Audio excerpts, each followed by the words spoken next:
किसी ग्रुप के लिए जो टोटल मार्क्स होता है वो होता है कि औसत गुणे संख्या, और ये पूरे क्लास के लिए हो जाएगा कि टोटल ऑफ क्लास बराबर total of boys plus total of girls. माना पूरे क्लास की जो बच्चों की संख्या वो x है और औसत उनका हो जाएगा 13.1, तो टोटल क्लास हो जाएगा 13.1 गुणे x और टोटल बॉयज़ हो जाएगा 9 गुणे 12, टोटल गर्ल्स हो जाएगा x - 9 × 14, क्योंकि लड़कों की संख्या 9 है। इसको हल करते हैं 13.1 गुणे x बराबर 108 प्लस 14x माइनस 126, 108 में 126 घटाएंगे तो ये इधर चला आएगा बराबर 18 हो जाएगा। 18 बराबर 0.9x माइनस माइनस कट जाएगा तो x बराबर रहेगा 18/0.9 या 180/9 और ये 20 के बराबर होगा। यही हमारा आंसर होगा। 3 टैंकर ABC किसी स्विमिंग पूल को 10 घंटे में पूरा करते हैं तो ABC की संयुक्त चाल हो जाएगी 1/10। C की अकेले की चाल x मान लिया और कहा गया है कि B से C दुगना तेज है तो B की चाल जो हो जाएगी वो x/2 हो जाएगी। इसी तरह से A की चाल जो हो जाएगी वो x/4 हो जाएगी। अब इसको जोड़ेंगे कि संयुक्त चाल करेंगे x + x/2 + x/4 करेंगे तो ये 1/10 के बराबर होनी चाहिए। इसको जोड़ते हैं, एलसीएम बराबर लेते हैं तो 4x/4 2x/4 + x/4 करेंगे तो 1/10 हो जाएगा। 7x/4 बराबर 1/10, x/4 बराबर हो जाएगी 1/70 जो कि A की चाल होगी। अतः A द्वारा टैंकर को अकेले भरने में 70 घंटे का समय लगेगा। यही हमारा आंसर होगा। एक लंबवृत्तीय शंकु है जिसकी त्रिज्या r है तो ऊंचाई 3r हो जाएगी, क्योंकि त्रिज्या ऊंचाई की 1/3 है। और इसी तरह एक अर्धगोला है जिसकी त्रिज्या R है। तो इन दोनों का आयतन बराबर है, तो यहाँ शंकु को जो आयतन होता है 1/3 पाई r² × 3r और अर्धगोले का आयतन होगा 2/3 पाई r³, यहाँ R³ हो जाएगा। इसको हल करते हैं, पाई से पाई कट जाएगा, 3 से 3 कट जाएगा, r³ बराबर हो जाएगा 2/3 या स्मॉल r बटे कैपिटल R बराबर हो जाएगा 2 की पावर 1/3 बटे 3 की पावर 1/3। यही हमारा आंसर होगा। प्रश्न में कहा गया है कि लाल बटे नीला गेंद का अनुपात जो है वो निश्चित रहेगा। जब लाल गेंद 44 रहेगी तो नीली गेंद 36 हो जाएगी। इसी तरह से माना जब नीली गेंद 54 हो जाएगी तो लाल गेंद x रहेगी। यही चीज़ हमको हल करना है। दोनों हर 9 से कटेंगे, 9 चौक 36, 9 छंग 54, 4 एकम 4, 11 चौक 44, 11 छंग 66 गेंदे। यही हमारा आंसर है। माना धरित्री की वर्तमान आयु x वर्ष है तो यूनिस की वर्तमान आयु 61 - x वर्ष हो जाएगी, क्योंकि दोनों की वर्तमान आयु का योग 61 वर्ष है। 3 साल बाद देखेंगे कि धरित्री की आयु जो हो जाएगी x + 3 हो जाएगी और यूनिस की आयु 61 - x + 3 हो जाएगी।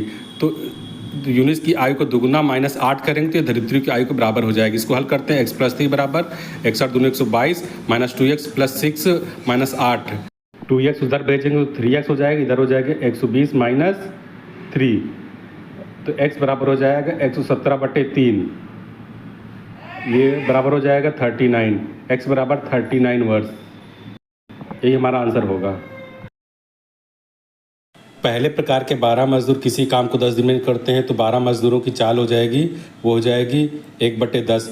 और ये मजदूर B प्रकार के मजदूरों से 3 गुना तेज काम करते हैं तो B प्रकार के 12 मजदूरों की चाल जो हो जाएगी वो हो जाएगी 1/30। अब पहले प्रकार के 12 मजदूरों की चाल 1/10 है तो 4 मजदूरों की चाल हो जाएगी 1/30। और दूसरे प्रकार के 12 मजदूरों की चाल 1/30 है तो 8 मजदूरों की चाल हो जाएगी 1/30/12 गुणे 8। इसको हल करते 2 × 12।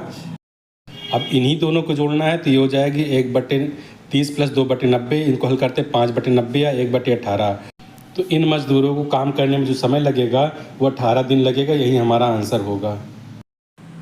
बहुलक माध्यिका माध्य में संबंध का सूत्र होता है कि बहुलक बराबर 3 माध्यिका माइनस दो माध्य। ये सूत्र याद होना चाहिए, चूँकि माध्यिका में 3 अक्षर है इसलिए 3 से गुणा करेंगे, माध्य में 2 अक्षर इसलिए 2 से गुणा करके घटा देंगे और ये बहुलक के बराबर आएगा।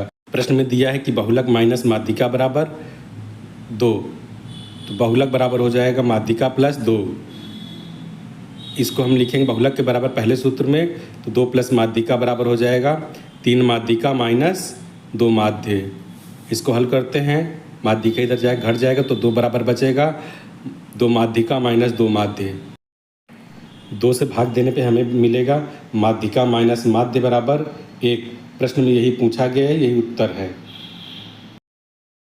15,376 का वर्गमूल निकालने के लिए या तो भाग विधि का प्रयोग किया जाता है या गुणनखंड विधि का प्रयोग किया जाता है।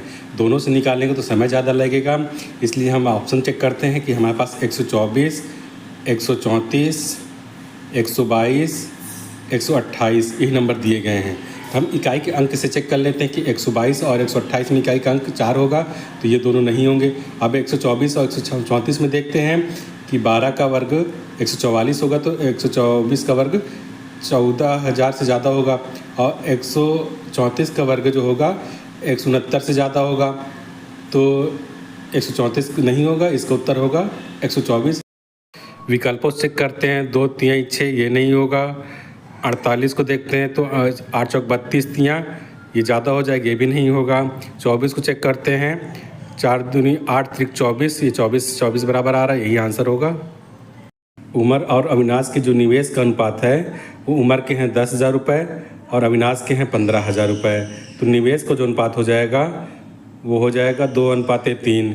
इसी तरह समय जो है उमर के हैं 12 महीने और अविनाश के हैं 8 महीने, तो समय जो हो जाएगा वो 3:2 का अनुपात होगा। इनको गुणा करते हैं तो 6:6 या 1:1 का अनुपात में इनको लाभ मिलेगा। प्रश्न में प्रारंभिक राशि या मूलधन P है, तो साधारण ब्याज के अनुसार P प्लस ब्याज या P प्लस P RT बटे 100 करने पर ये 942 हो जाती है। R बराबर 9.5, T बराबर 6 रखने पर इसको गुणा करेंगे तो 57 आएगा। P प्लस 57 P बटे 100 बराबर 942। इसको हल करते हैं, 157 P बटे 100 बराबर 942 या P बराबर 942 00 बटे 157, ये 6 बार जाएगा, तो हमारा उत्तर आएगा P बराबर 600 रुपये, यही हमारा आंसर है। हमें पूछा है कि किस संख्या का वर्गमूल एक अपरिमेय संख्या होगी। इसका मतलब है कि कौन सी संख्या पूर्ण वर्ग संख्या नहीं है। पूर्ण वर्ग संख्या संबंधित नियम में हमको पता होना चाहिए कि इकाई का अंक हमेशा पूर्ण वर्ग संख्या में 1, 4, 9, 5 और 6 होने चाहिए। यहाँ हम चेक करते हैं कि हमारी संख्याएँ हैं, विकल्पों में से देखते हैं कि 1024 में 4 है, ये हो सकता है। 2048 में 8 है, ये नहीं हो सकता, इसीलिए यही हमारा आंसर है। प्रश्न के अनुसार तपस को मिला केक है 1/2 और इसी को मिला केक है 1/3, तो इन दोनों कुल मिला हुआ केक है, इन दोनों को जोड़ेंगे, ये हो जाएगा क्रॉस गुणा से 3 + 2/6 या 5/6, तो शेष बचा हुआ केक जो अभी को मिलेगा वो 1 - 5/6 करेंगे, तो ये हो जाएगा, एलसीएम लेंगे, 6 × 6 6 - 5/6 या 1/6, यही आंसर होगा। यहाँ पर हमारी दी गई भिन्नें हैं 29/6 और 43/12। इनको हम हर को बराबर करके हम चेक कर सकते हैं, तो ऊपर नीचे यहाँ 29 में 2 से गुणा करेंगे, यहाँ 2 से गुणा करेंगे, हमारा हो जाएगा 58/12 और 43/12। हम देखते हैं कि 58 बड़ा है, इसलिए 29/6 बड़ा होगा, यही आंसर है।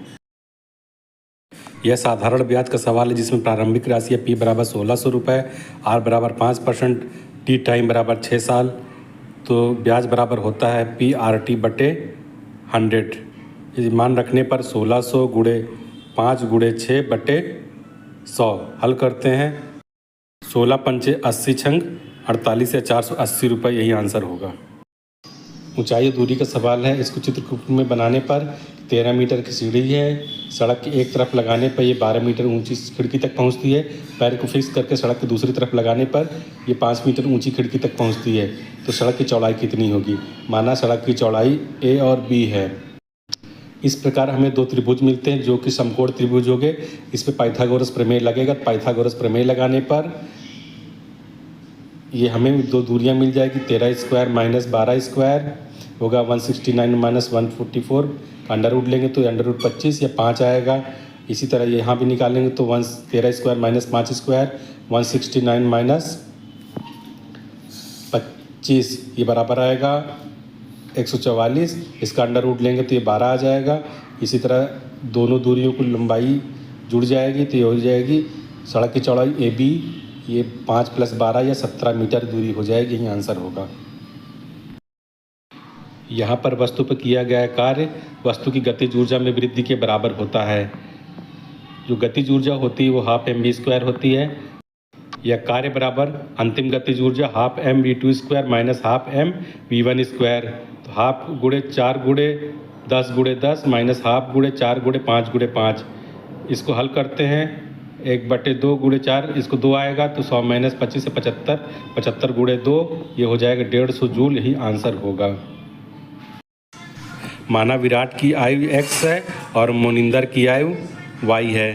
तो 7 साल बाद x + 7 ये विराट की आयु मोनिंदर की आयु का दोगुना होगी।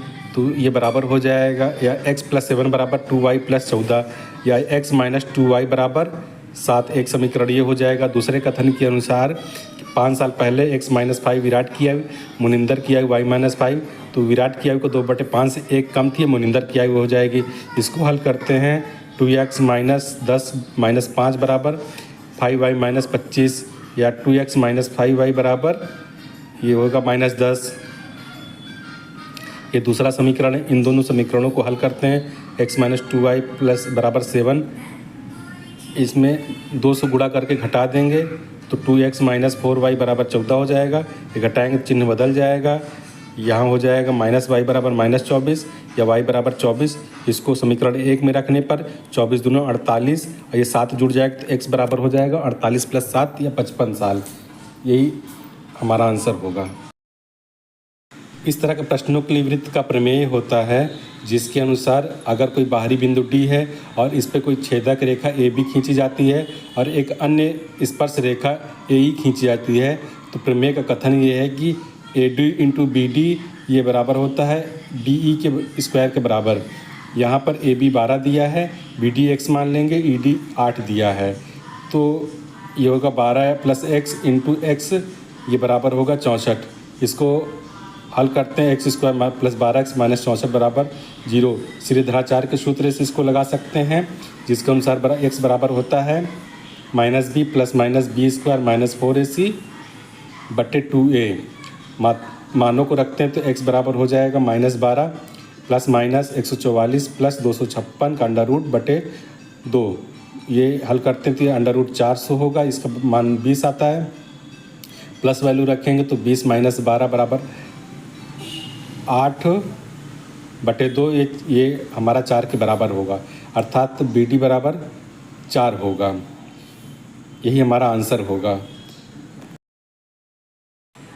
बिना इसके आगे हल किए हम विकल्पों से भी हल कर सकते हैं। जैसे हमारे विकल्प दिए गए हैं 4, 4√6 और 5।